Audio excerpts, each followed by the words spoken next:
আপনি কি না কারণ রাস্তা কথা বলেন না, আপনি কি মনে করেন যে এটা প্রতারণা হয়েছে? আপনি কি মনে করেন এটা প্রতারণা হয়েছে আপনার সাথে?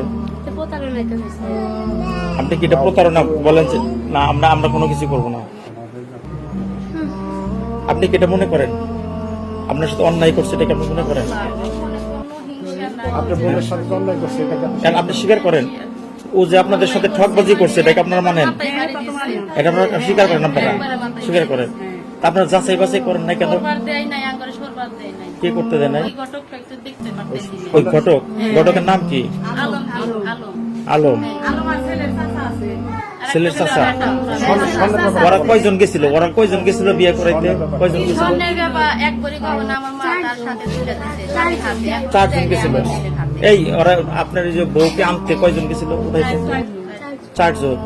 এই 4 জন লোকের কাছে আপনার মেয়েটা দিলেন কিভাবে? এই 4 জনের কাছে মেয়েটা আপনি দিলেন কিভাবে?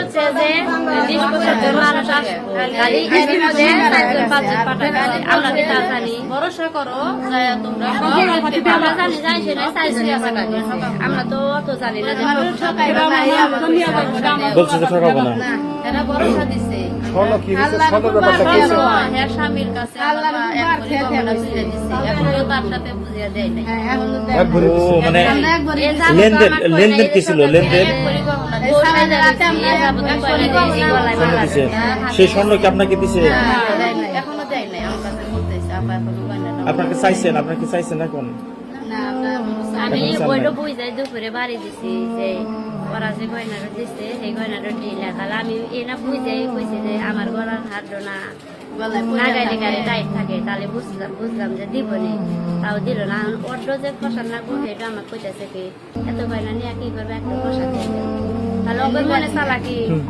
আমি তো অত জানি, আমি তো অত সরাইছি, তাহলে এখন আমার তো সরাই কায়দা কইরে, তাহলে পার পাইবে না, নেপাল পার পাওয়ার আগে আমরা আইছি, আসছি আসার পরে বলছে আমার